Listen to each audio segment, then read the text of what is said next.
Welcome to the Science of Success. Introducing your host, Matt Bodnar.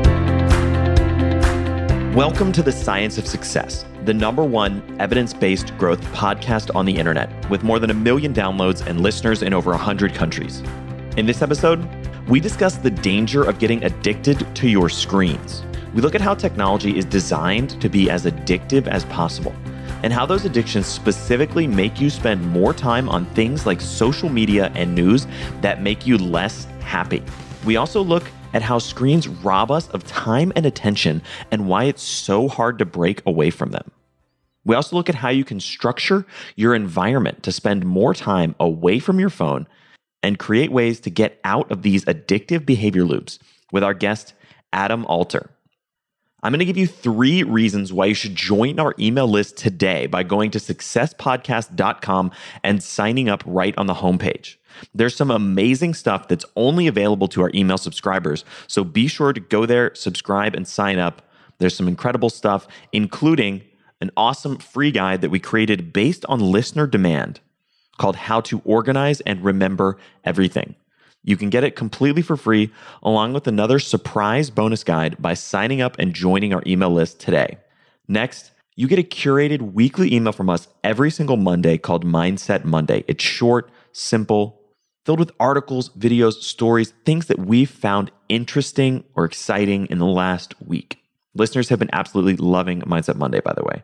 And lastly, you're going to get an exclusive chance to shape the show. You can vote on guests, help us change parts about the show like our intro music, or even submit your own personal questions to our guests.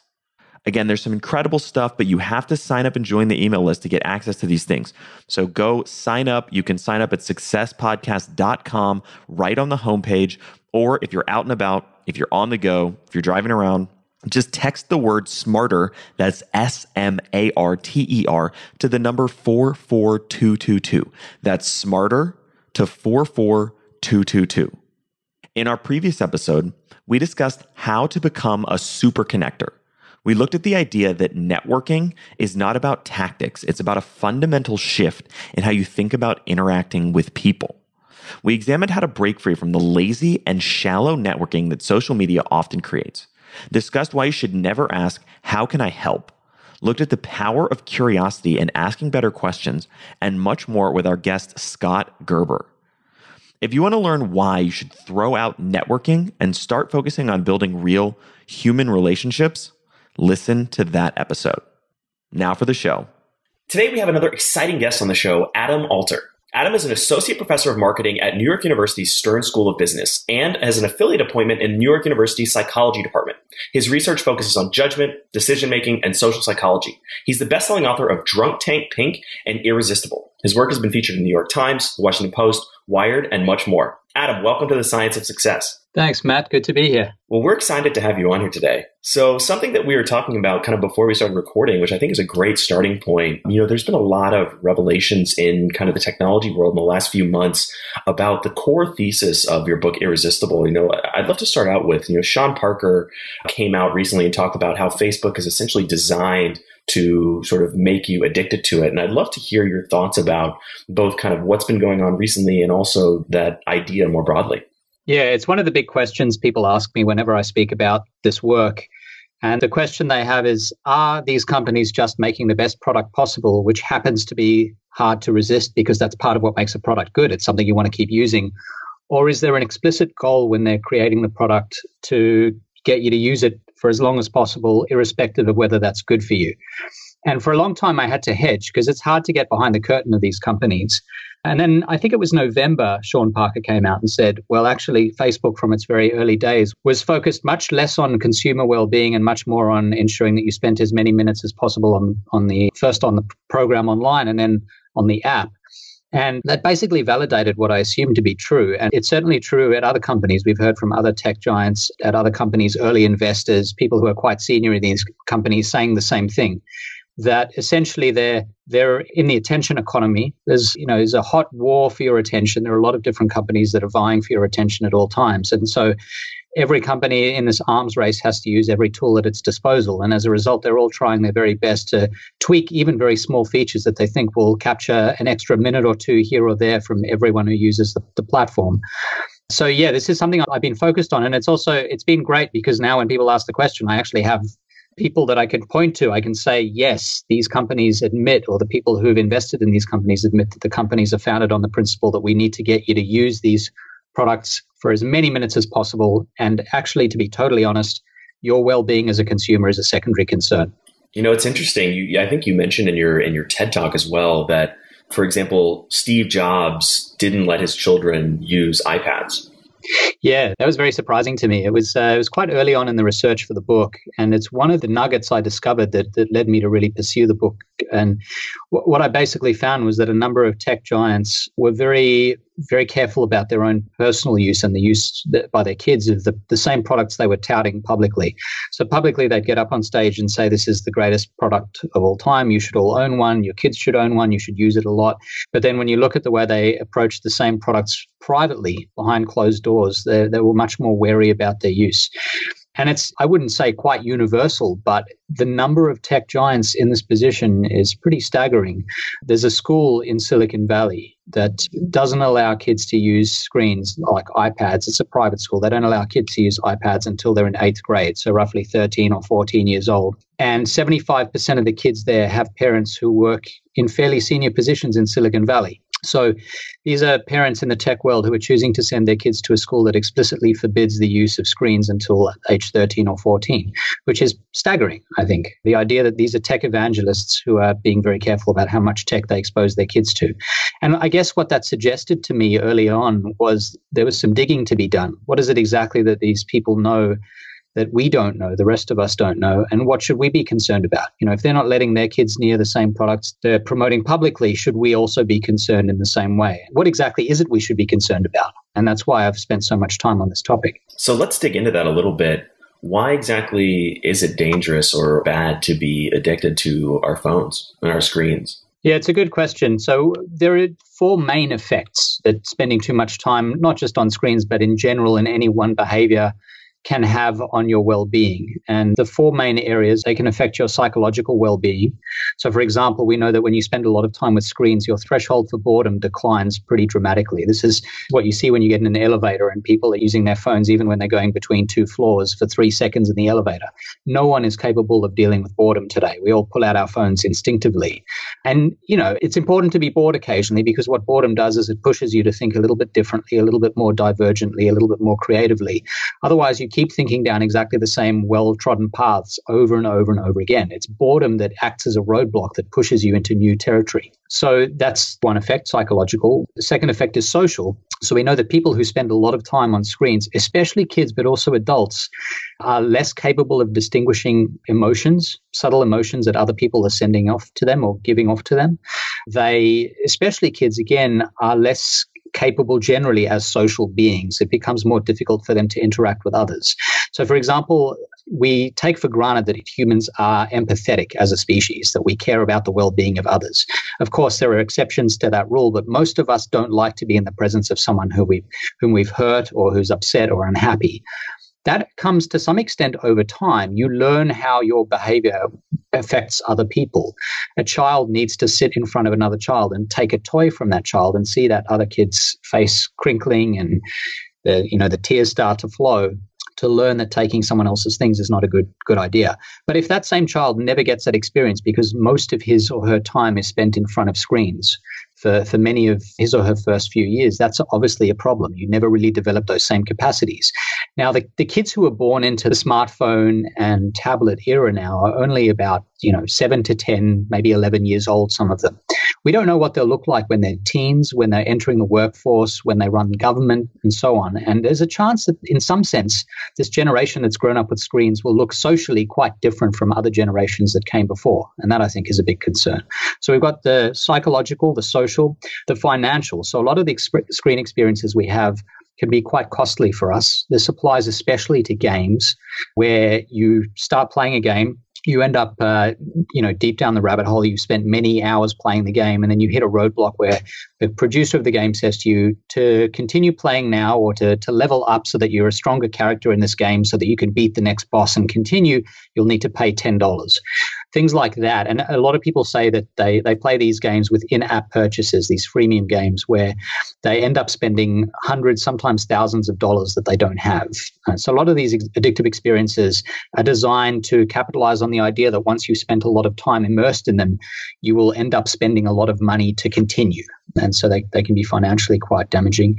And then the final consequence is physical, that some of us are spending a lot of time without exercise, without spending time outdoors, because we're spending so much time in front of screens. And so that's another fairly major concern, that, again, this whole generation is spending so much time sedentary in front of screens that we just aren't exercising in the same way. We're not moving around, and that's obviously bad for us. So let's dig in. I'd love to talk a little bit more about kind of the psychological aspect and some of the negative psychological consequences of screen addiction.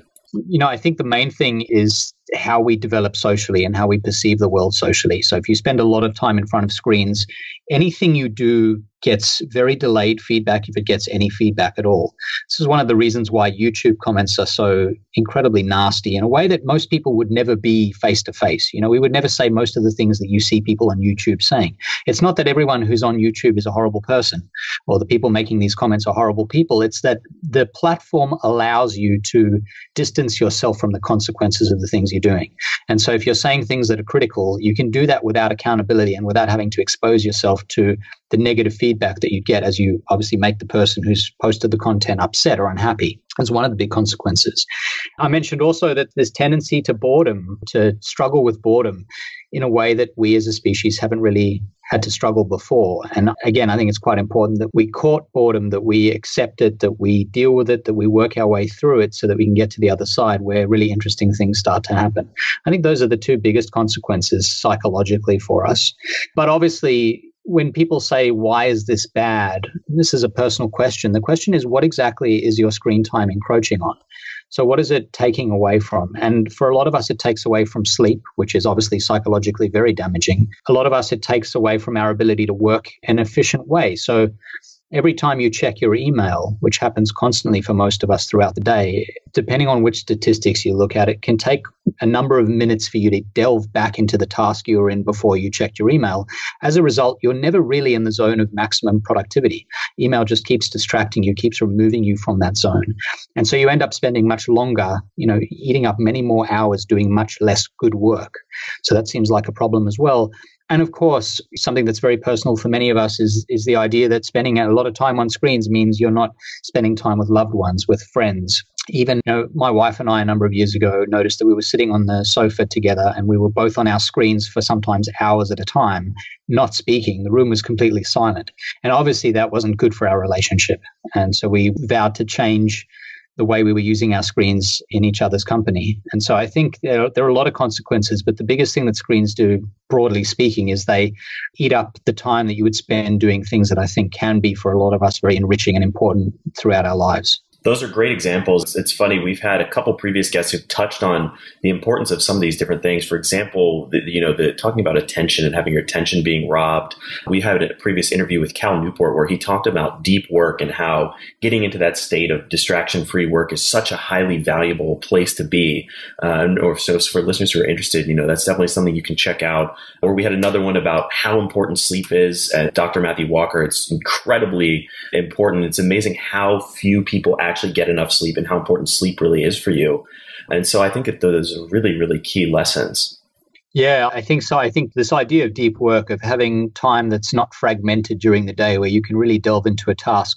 All of us take a little bit of time to get deeply embedded in a task, to enter that state known as flow that's become so popular recently, that proposed by Csikszentmihalyi, the Hungarian psychologist. This idea that when you're in a flow state, you really are embedded in the task. You stop noticing time passing. That requires a level of engagement that we don't really have very easily anymore. You have to actively turn off your emails, put your phone on airplane mode. Otherwise, you're constantly interrupted. You're removed from that flow state. And obviously, sleep, again, is a massive thing. The fact that Our ability to sleep is declining. The depth of our sleep is declining. What's most staggering for me about smartphones is that for the hour and a half before bed, if you happen to be exposed to the light that is emitted from a smartphone, your body effectively interprets that as a cue that it's daytime. So you're inducing jet lag. You're basically, by looking at your phone in the hour and a half before bed, you may as well be traveling across the world and subjecting yourself to the same effects that you'd have if you were jet lagged, which is not good for us. And a lot of us do that every single day. I'm curious, have you seen or read, there was an article in The Atlantic in I think September of 2017. It's called "Has Smartphones Destroyed a Generation?" And it was all about how teenagers today are physically the safest teenagers in history. Automobile accident rates are down, not getting into as much trouble, crime, etc. They're very physically safe, but they're also sort of from a psychological standpoint experiencing record levels of anxiety and depression and negative psychological states. And it's because essentially they're just not leaving the house. They just sit in their bedrooms on their phones all the time. Yeah, it's a sort of staggering, depending on how you look at it, a staggering upside is that the accident rate has declined. The other thing that's declined is teen drug addiction and drug use. And that's because the drug of choice today is the phone. It's the screen. And so what usually happens is if there's a psychological deficit, if there's something that needs to be treated, you're unhappy, you're depressed, you're lonely, you're anxious, whatever it may be, some people turn to drugs in those cases. But what we usually do is we turn to the path of least resistance. Now, for those of us who have strong social networks and strong relationships, often the path of least resistance is to get social support. But if drugs are the path of least resistance, a lot of people turn to drugs. Today, for a lot of teens, though, easier than drugs is just to pick up your phone, go and talk to someone, go check Instagram for the 78th time that day. That is soothing in its own right. And it ends up being an alternative to drug use, which, is a sort of perverse but positive effect of this huge use of screens among teens and among other generations as well. But it also shows, I think, how powerful these screen experiences are, that they've become a substitute for drug use. It shows you that they have many of the same effects on us. They are effectively like drugs without the substance. And so, the thesis of the book of Irresistible is that there's been a huge rise in behavioral addictions. And, the behavioral addictions began with gambling. Gambling's not particularly new, but now you find many of the same mechanics that make gambling and slot machines so addictive in a lot of the experiences that we all have access to from birth.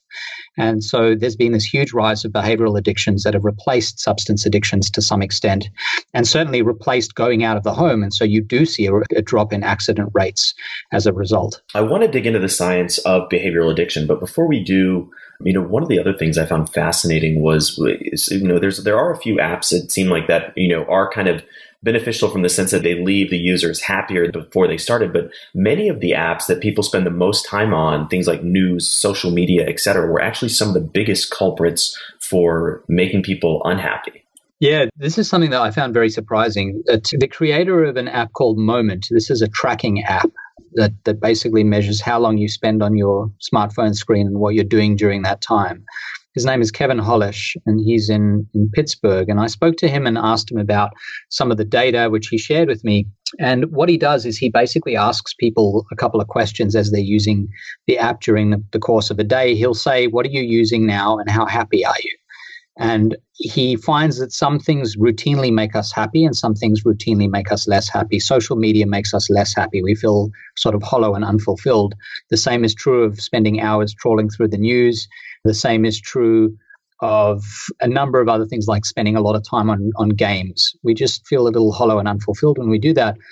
And what he found looking through the data was that people spend about 3 times longer on the apps that make them most unhappy than on the apps that make them most happy. So we're spending a huge amount of our time doing things that are actively making us unhappy. Now, part of the reason for that is the things that make us unhappy are the things that are easiest to get hooked to or hooked on. It's easiest to bake these hooks into those particular platforms, things like social media and games in particular. That's less true of the things that make us happy. The things that make us happy are educational tools, meditation tools, mindfulness tools. Those make us happy. But by nature, they tend not to have those hooks built into them. They're not designed to exploit you in the same way. And as a result, we spend much less time on them. And that, I think, really encapsulates the problem here, that the screen itself is just a vehicle for content. It itself is kind of neutral, and it can be used for the good or for the bad. And that's true of almost all tech. And what we happen to be seeing today is that most of the things we do on our screens happen to be bad for us, happen to make us unhappy. That doesn't necessarily need to be true. There could be a world in which the things we do on our screens are good for us, that we do them in moderation, that the things on the screens that we interact with are not designed with maximum use in mind, but rather with maximum consumer well-being. And that's what people like me, like a number of others, what we're trying to suggest, that is an alternative that's really appealing, that I think we should work towards. So what would you say to someone who hears this and sort of accuses you of being a Luddite? Yeah, I mean, I think a sort of lazy description of what I'm saying and what people like me are saying. I think tech is absolutely miraculous. When I first moved to the United States in 2004, I had to talk to my family on the phone, but could never really see them. The capacity of the webcams in those days wasn't great. And now I have FaceTime, I have Skype, I have incredible tools to expose my kids who are under the age of 2. I have 2 children under 2 to their grandparents who live in Australia. So I think technology is a wonderful thing. I just think we need to be more mindful about how we use it. And in fact, we wouldn't be having these discussions if technology were bad, because no one would want to go near it. So I don't think tech is bad. I'm certainly not a Luddite. I don't think we should roll back the curtain to the 50s. I just think we should be more mindful going forward about how we use tech. And part of the reason why I think we need to be mindful is because we aren't at some destination. You know, the world we're in right now is not the end point. We're still moving forward. And we'll look back in 10 years at Facebook and Twitter and Instagram and Snapchat, and we'll think of them as curiosities to some extent, as early versions of what we'll be doing in 10 years. We don't even know what that'll look like. One thing we know, though, is virtual and augmented reality will become a bigger part of our lives as general consumers. You know, they've already got a place. They've got a niche place in the world now. But if you speak to people in AR and VR in those tech worlds, they'll say to you that in the next few years, we will all own our own personal AR and VR devices. We'll have goggles, possibly haptic vests that give us feedback as though we're actually immersed in that world. And when everyone owns those devices in the same way as they own the screens that we use today on our phones and things like that, imagine how difficult it will be to immerse yourself in the real world. Because what you'll effectively be doing at any moment in time is trying to decide between this perfect, idealized game universe and the complex, messy real world. And if we can't spend time in that real world when we just have these small rectangular devices nearby, imagine how much more difficult it'll be when we have whole, rich, phenomenal worlds in front of us that we can turn to. That's my concern, that I think we need to deal with this today and consider it today, because tech is marching forward as it should, but our ability to deal with it, to use it in a way that's good for us, I think is going to be compromised unless we are very careful about how we engage with tech and how much we allow it to take over our lives. I think this is a good point to kind of dig into a little bit more concretely the biology of behavioral addiction and kind of what happens behind the scenes when we get addicted to these devices. Can you tell me a little bit about that? Yeah, I think people are very focused on what's going on inside the brain during these experiences. And to me, that's to some extent a red herring. It's not really the right question to be asking on its own. You know, people will publish papers saying things like, when a teenager checks Instagram and sees a like, the brain will look much like the brain of a heroin addict. That sounds really interesting. It sounds fascinating. And I think the public, when it hears things like that, freaks out, because that makes it sound like looking at a like when you're a teenager is much like taking heroin, like taking a drug. And that sounds very concerning and alarmist. The thing is, when kids eat ice cream, the brain also looks that way. When people who are being treated in hospital after surgery, when they're getting very, very pure opioids, drugs that are treating the pain, their brains look the same way. The thing is, when most people leave hospital after they've had that treatment, after they've had those pain drugs, they don't develop an addiction. Some people certainly do, but the people who leave the hospital who don't develop an addiction tend not to, because they have social support networks. They tend to have jobs that they return to. And it's not just about the fact that the brain is experiencing this great flush of pleasure, although that is certainly part of the biology here. It's about that being paired with some psychological deficit, with a thing that needs to be soothed. And it can be a lot of different things. You know, for a lot of us, it's things like anxiety or depression or loneliness. And those things are certainly major concerns, and they can be soothed by, for example, you know, checking Instagram one more time. People, when they're nervous and anxious, will do that. They will use their phones as a way of soothing those nerves, those concerns. But you need both of those things. You need that experience, that flush of pleasure that you get from the release of dopamine in the brain, but you also need to have that psychological deficit that experience is treating, that it's soothing. If you don't have that deficit, if you have strong social networks and social support, and you have all of the frameworks that protect most people from those kinds of addictions, you won't see these sorts of behavioral addictions. So you need the pairing of those two things, the deficit and that flush of pleasure that comes from experiencing these rewards. Much of it really rests on unpredictable rewards. For example, if you look at the way we play slot machines, we play and mostly lose, but when we win, there's this huge flush of pleasure, this little spritz of dopamine that our body and our brain interprets as pleasure. And that obviously feels very good to us in that moment, that unpredictable reward that comes through from time to time.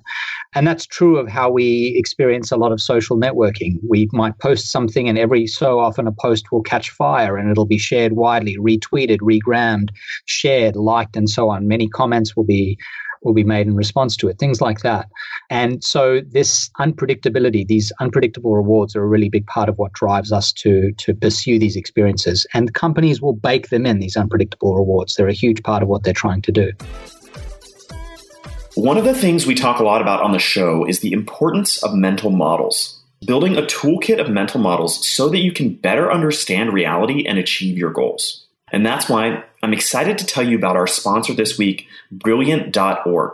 Brilliant is a math and science enrichment learning tool that makes mastering the fundamentals of math and science easy and fun. You can learn the concepts by solving fascinating and challenging problems. Brilliant explores everything from probability to computer science, machine learning, the physics of everyday life, complex algebra, and much more. You can master these skills in exciting and interactive experiences enjoyed by over 5 million students, professionals, and enthusiasts around the world. As Charlie Munger, one of my personal heroes, said, "The models that come from the hard sciences and engineering are the most reliable models on this earth." Brilliant is a great place to build your STEM skills and really start mastering the fundamentals of the hard sciences, which are the cornerstones of any toolkit of mental models. And right now, Brilliant.org is offering our listeners 20% off of their annual premium plan. This discount is only for Science of Success listeners, and you can unlock it by going to brilliant.org/science of success. That's brilliant.org/science of success. Sign up today and get started on building a powerful toolkit of mental models for yourself. Back to the show. So in essence, these apps are being designed to function like a slot machine where you're getting kind of a variable reward that constantly keeps you addicted to it. Yeah, absolutely. I mean, basically, if you follow the money, all of this begins with the gambling world, with the casino world, with the design of slot machines. Slot machines today are much more sophisticated than they ever were 20, 30, 40 years ago, and they continue to become more and more sophisticated over time. There are very smart people who devote all their time to building a slot machine that gets you to sit down and play for as long as possible. Now, a lot of the mechanics that go into that were then borrowed by game designers. If you're designing a video game, you could take some of the elements of that slot machine experience and put them into your game. More recently still, people who are designing social networks and other apps and online platforms are borrowing from those video game designers who in turn borrowed from the gambling world. And so the same tools that were being used to encourage people to gamble are being used to create irresistible behaviors in other domains like social networking, like app usage, like email, like texts, things like that. They use a lot of the same mechanisms. We've already mentioned one of them, which is this unpredictable or variable reward feature that humans find, and actually all animals find very, very attractive and appealing and interesting and engaging. You even see this in pigeons, in rats, in monkeys. They will do the same thing. If you put some of them in a cage where if they push a button, they will get predictable rewards. Say every time they push a button 10 times, they get food. They will do that for a while, and when they're no longer hungry, they'll stop. But if you put them in a cage where pushing the button is unpredictable, sometimes they'll push it 3 times and get a reward. Sometimes they'll push it 100 times, and then the reward will only come then. The ones who are playing in that casino environment with uncertainty built in, they will keep pushing that button long past the point they're hungry, just because it's fun to see whether they're going to win. And so these mechanics have very low-level evolutionary roots, and they're a big part of what's going on. Another thing a lot of these companies do is they build in goals, artificial goals. Humans don't like open loops. We like to close loops. We like things to be tied in a neat bow.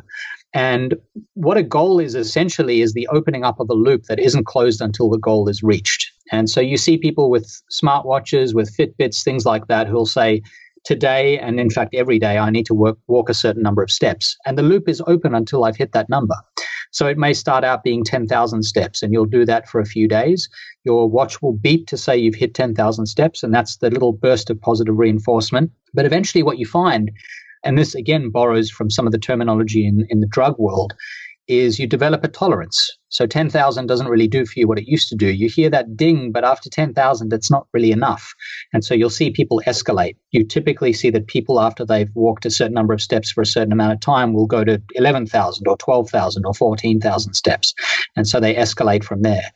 And so this creation of goals that escalate over time also encourages engagement and increasing engagement across time. And so those are just two of the mechanisms, but there are a whole lot of these little hooks that can be baked into products and experiences, all of which together make those experiences quite hard to resist. It's funny to see that some of the lessons of B.F. Skinner's work with pigeons many, many years ago, some of the foundational work in kind of modern psychology, has so many modern day applications. Yeah, absolutely. I mean, I think the basic principles of behaviorism, of stimulus and response, of doing something and receiving a reward for doing that thing, those principles are very powerful. There's a reason why they work in animals and why they work in humans. They're elemental parts of human psychology and of animal psychology as well. And so if you can find a way to weaponize them, to turn them into tools that get people to continue doing something that they might otherwise not do for their own well-being, they might turn to some other experience, that's when you start to see these kinds of outcomes. And it begins in the gambling world, but it obviously doesn't end there. We've now seen the same thing happening in social networking, in our use of email as a culture, and in fact, almost entirely as a planet, all rests on basically the same principle, the same set of principles that Skinner and then his successors discovered, that the way you present these pairings of stimulus and response, of behavior and reward, can guide people and animals to behave in certain ways, sometimes for many days or even months at a time. One of the other things that I find interesting with kind of modern day applications and how they become addictive is the absence of stopping cues. Can you talk a little bit about that and why those are important? Yeah, if you think about media in the 20th century, there were stopping cues everywhere. Stopping cues were little signals that say to you, it's probably time to at least consider moving on to a new task. If you think about the way we used to read books, you'd get to the end of a section or a chapter. If you think about the way we used to watch long-form TV, where you'd have, say, 12 or 13 or 22 episodes in a season, you'd get to the end of an episode, the episode would end, and you would know that it would be another week before the next episode would come on the TV. And so you knew that for that intervening period, you had to do something else. The stopping cue was the end of one episode, and then you had a week between that time and the next one. The same was true of the way we consume written material, newspapers, magazines. Everything has a natural endpoint. You can either complete the whole newspaper or the whole magazine, or you can just complete an article or a section of an article. Everything had these built-in stopping cues, these moments when you were led to believe, hey, it's time to move on now. I think what the tech world, and in fact what the business world broadly is trying to do now, is to remove as many of those stopping cues as possible. Again, going back to casinos, they've been doing this for a long time. There's a reason why casinos are dark. You can't see what time of day it is. There are no clocks anywhere. They don't want you to have a cue that says, oh, it's 6 p.m., it's time for me to stop. They want you to just keep going, to lose track of time. And the same thing happens on social networks. There's a bottomlessness to the feeds that we trawl through. They automatically repopulate with new information. The same is true of news sites. The news just rolls on. You can find a million different interpretations of pretty much every event that occurs, and you can keep reading endlessly. The same is true of email. Email just keeps coming. There's one comment that email is a lot like zombies. You can kill them all one day, and when you wake up in the morning, there'll be more waiting for you. And so this tendency for things to just roll on is really what's happened in the systematic eradication of these stopping cues. And that's made it harder for us to know internally that it's time to move on to do something new. And so we just perseverate. We spend much more time doing the same thing over and over and over again in the absence of these cues. You even see now this removal of friction from experiences happening in the way we shop. So Amazon Go, for example, the idea that you can shop without needing to check out, that is the removal of a barrier. That's the removal of a friction point or a pain point that might have discouraged people from shopping for longer or shopping as often as they otherwise might. Big companies know the best way to encourage people to spend is to remove those friction points, to ensure that the line between I think I need that thing to actually paying for the thing is as direct as possible, as straight as possible, with as few barriers as possible. Is there a way that we could artificially create stopping cues in our lives? Yeah, I mean, I think we have to be very mindful as consumers. You set your own stopping cues or your own stopping rules. You could set an alarm if there's something you want to be doing at a certain time. You need to set your own alarm because the site or the platform itself may not do that for you. You see some people have 50 alarms programmed on their phones or even more alarms. Create one. Say something like, in an hour, I'm going to watch this one episode of TV, and with Netflix, for example, the next episode will automatically roll on. So there is no stopping cue there. But what I'm going to do is I know that in 47 minutes this episode will end. I'm going to set my alarm on my phone to ring at the 47-minute mark. And I'm going to put my phone at the other end of my home, my apartment, whatever it is. The only way I'm going to be able to shut it off is to get up and walk over and turn it off. It's going to be annoying to keep watching while that alarm goes off constantly. So I'm going to be forced to get up and move. That is a stopping cue that you introduce yourself. And there are lots of little things we can do. We become the architects of our own environments, of our own local environments. And that's the sort of thing you can do if you know that your self-control alone is not going to guide you to behave the way you'd like to behave for your long-term well-being. And so setting alarms is just an easy one. Another thing that a lot of people do is they'll say at a certain time of the day, every day, I will make sure that my phone is as far away as physically possible. So some people will start with dinner, for example, and they'll say, no matter where I am, who I'm with, what I'm doing, I'm going to take my phone and put it in the next room. It's going to be either in a bag under the table or it's going to be in my bedroom, locked in a drawer. And for the entire time I'm having dinner, there will be no screens, no tech around whatsoever. Things like that. I think these natural stopping rules that we have, that when dinner time begins, tech time ends, those things become habits over time. Just through repetition. And I think the more mindful we are about how we're using tech, the better equipped we are to create those stopping cues and to adhere to them. And what about more broadly? Are there opportunities to use some of the kind of the strategies that this technology is using to make us addicted? Can we use those same tactics to break our addictions or even sort of conversely to create positive habits? Yeah, it's an interesting question. I was grappling with this, and when I was writing the book, I kept thinking about that. If these experiences are very hard for us to resist, surely there are things we should be doing more of, where it would be good for us to struggle to resist, at least to some extent. Now, it's a slippery slope, right? I mean, if you think about the Fitbit, which I mentioned earlier, it's great that a lot of Americans who used to be sedentary are now moving around more. And that's one really positive effect of the smartwatch or fitness watch industry. The problem is that it can go too far. A lot of people will go to the point of injury and then beyond. They'll sustain major stress fractures and injuries. So even good things, you can have too many of those good things, and that's a concern. But having said that, I think you can think of a lot of outcomes that people struggle to achieve, things like exercising more, eating better, saving more money, spending more time learning rather than procrastinating, things like that. I think you can engineer experiences that encourage those positive outcomes in the same way as you engineer experiences that are not great for you, that just suck up a lot of your time. And you can use many of those same tools, things like setting goals that open up a particular loop for you. That's one approach. Obviously, the sort of the variable reward you get, there are some companies where you never really know what you're going to get from the app or the platform. But as you use the platform, you may get positive rewards. It may be a case where you don't get positive rewards, and it's unpredictable. There's a variable reward feature built in. And so people keep doing the thing over and over, hoping that they'll get the positive outcome. And you can certainly use that to encourage people to save. So maybe you could create a little finance app where every time you take a little bit of money from your bank account to the app, there's a randomizer built in, and occasionally the app itself will double the amount that you've just invested, which encourages you to invest more and also means that you're going to be encouraged to do it just because we know people like to find out if they're winning, if they've won. And so you could imagine a lot of ways to bake these experiences into more positive contexts. We also know, for example, that games and other experiences can treat pain.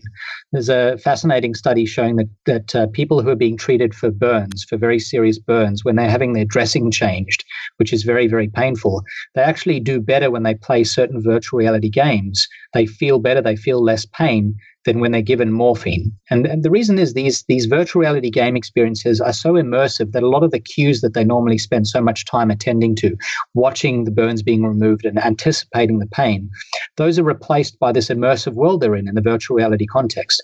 So, the immersive properties of virtual reality might remove you from the here and now for the bad. They might mean that you don't spend time with loved ones and doing work. But if you're having dressing changed over burns, that's obviously a great thing to have the option to be removed from the here and now. So I think all of this is context-based, and certainly a lot of the same tools can be used for the good. And I know we touched on a couple of them, but are there any other strategies for breaking a phone addiction that you've found to be really effective? I mean, I think always the best strategy is to actively introduce a rule that distances you as much as possible from the device. It sounds really simple, but it's easily the most effective, and it's the easiest one. You want to pick a strategy that's not hard for people to follow and that they tend to adhere to. So the thing that's been most successful in my experience is people saying, I'm going to pick a time and a space each day that is tech-free. And it may be dinner. It may be between the hours of 5 and 7. It may be, the hour and a half before bed and the hour and a half after waking up. Those kinds of rules are very effective. I don't think it's easy or desirable to live in a tech-free universe. Since the book came out, it's almost a year now. I've had maybe half a dozen emails from people who say to me, I don't use tech at all. I'm tech-free, which makes me wonder why they're emailing. But anyway, that aside, let's imagine the email is the only form of tech they're using. That seems undesirable to me. It's very hard to exist in the mainstream world when you are completely tech-free. You can't really work easily. You can't interact with other people very easily to a large extent, especially people who aren't nearby. It's hard to travel and so on. So I don't think what we're trying to do here is say that people shouldn't use tech at all, but just that they should use less of it and use it more carefully.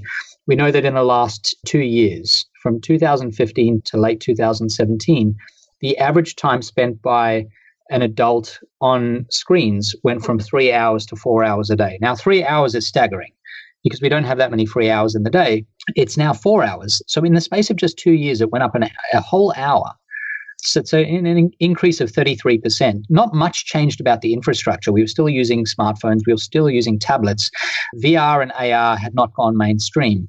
And so this is, I think, a bit of a concern. And so what we can do is just roll that back a little bit. Look at your feedback, download a tracking app, try to implement these strategies like not using your phone at certain times, and then look at whether your usage goes down over the course of weeks and months. And it should. If you're using the strategy and adhering to it, it certainly should go down. And you should find that you have more time to do other useful, important, enriching things with your time. It's funny, that reminds me of kind of one of the simplest or easiest strategies to lose weight or, stop snacking, which is basically just don't have snacks in your house, and that's something that we do at our house. I'll often find myself 2 or 3 times a day, sometimes even looking in the pantry, looking in the fridge. There's no snacks to eat of any kind, but I keep doing it. But then there's nothing that I end up eating. And so in many ways, it's kind of the same strategy. As long as you sort of physically remove your phone and make it hard to access, you're changing your environment enough that, you can actually create behavioral change.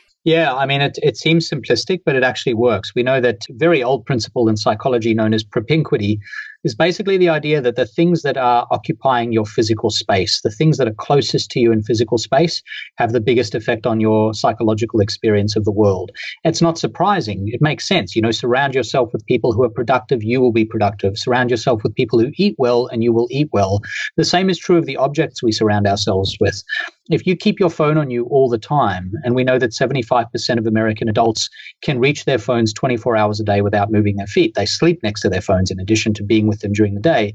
You will use your phone more if that's your approach. So just as a very, very small step, try to make sure that for at least an hour or 2 or 3 or 4 a day, and maybe when you're asleep as well, you would have to move your feet to get to your phone. Even that for many of us is an improvement. We keep our phones near us. They're mobile for a reason. They're basically almost implanted the way we use them. And so the extent to which you resist that, I think, predicts whether you will be able to spend less time on your phone. And that seems like for most people, it's an admirable goal.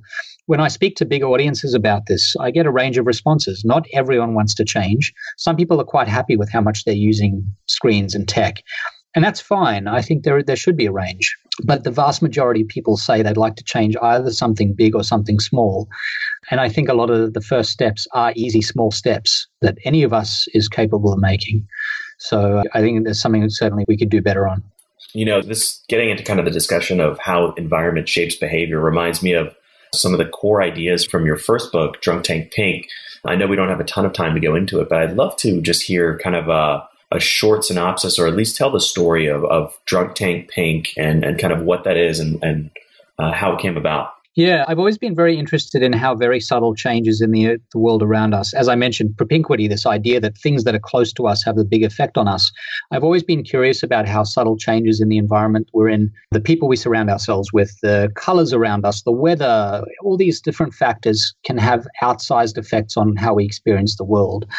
And so Drunk Tank Pink is basically a compendium of these effects. It looks at a whole range of from very small to very large cues and how they influence us, starting very small with the things like the names we give each other, the names we give our children, the names we give companies, how that influences outcomes, all the way to very big physical cues like the weather, the colors we paint rooms with. Drunk Tank Pink, the title, is based on an anecdote from the late 70s, early 80s. There was a couple of psychologists in Canada who decided that they were going to test whether certain colors improved the behavior of students in schools.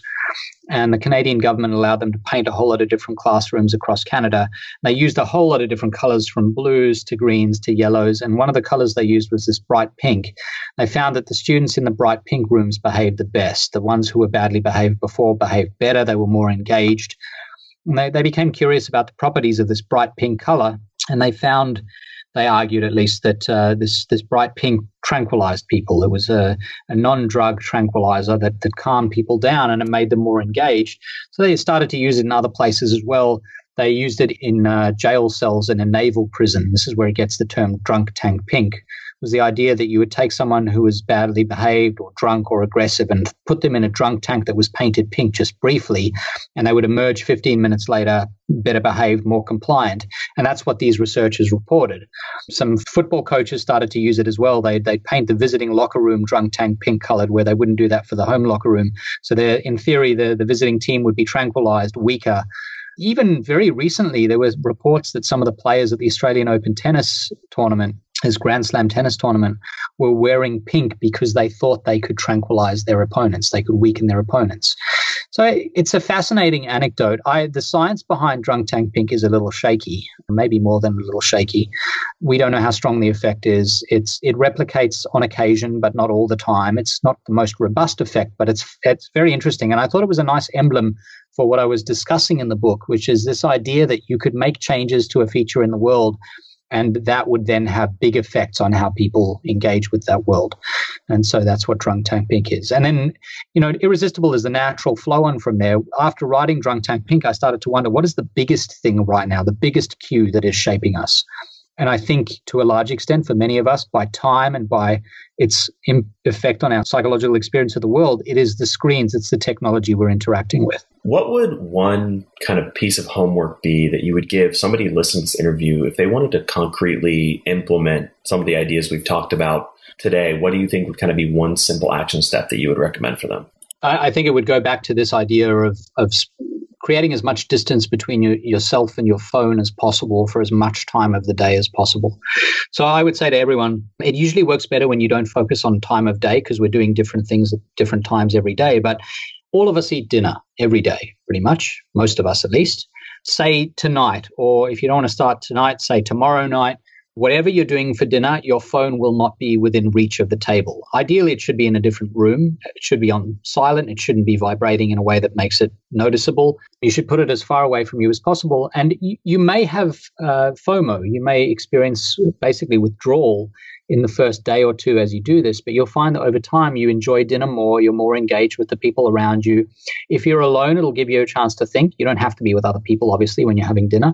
But even if you're having dinner alone, maybe read a book, just think, sit and think. We do that so rarely now that it's a real luxury to have a chance to just sit and think. And so that would be the first step, I think, is just to carve out this time in the day where every day you will be tech free, you will be free of your screens. And I think in my experience working with a lot of people, almost everyone, it's almost universal that people feel better over time doing this. It makes the rest of the day a little bit brighter, a little richer, a little more interesting. And it certainly makes that moment that's screen-free more interesting and more enriching. And where can listeners find you and your books and your work online? I have a homepage, adamalterauthor.com. I'm on Twitter at AdamLeeAlter. The book's available wherever books are sold pretty widely. And so those, I think, are the best places to begin. Well, Adam, thank you so much for coming on the show, for sharing all of this wisdom, some really practical and powerful advice about how we can break our phone addictions. And I think it's really something that personally I'm going to take into account and change some of my own behavior. So thank you so much for coming on the show and for sharing all this wisdom. Thanks so much. And thanks for having me, Matt. Thank you so much for listening to The Science of Success. We created the show to help you, our listeners, master evidence-based growth. I love hearing from listeners. If you want to reach out, share your story, or just say hi, shoot me an email. My email is matt@successpodcast.com. That's matt@successpodcast.com. I'd love to hear from you, and I read and respond to every single listener email. I'm going to give you 3 reasons why you should sign up for our email list today by going to successpodcast.com, signing up right on the homepage. There's some incredible stuff that's only available to those on the email list, so be sure to sign up, including an exclusive curated weekly email from us called Mindset Monday, which is short, simple, filled with articles, stories, things that we found interesting and fascinating in the world of evidence-based growth in the last week. Next, you're getting an exclusive chance to shape the show, including voting on guests, submitting your own personal questions that we'll ask guests on air, and much more. Lastly, you're going to get a free guide we created based on listener demand, our most popular guide, which is called How to Organize and Remember Everything. You can get it completely for free, along with another surprise bonus guide by signing up and joining the email list today. Again, you can do that at successpodcast.com, sign up right at the homepage, or if you're on the go, just text the word SMARTER, SMARTER, to the number 44222. Remember, the greatest compliment you can give us is a referral to a friend, either live or online. If you enjoyed this episode, please leave us an awesome review and subscribe on iTunes, because that helps boost the algorithm, that helps us move up the iTunes rankings and helps more people discover the science of success. Don't forget, if you want to get all the incredible information we talk about in the show, links, transcripts, everything we discuss, and much more, be sure to check out our show notes. You can get those at successpodcast.com. Just hit the show notes button right at the top. Thanks again, and we'll see you on the next episode of The Science of Success.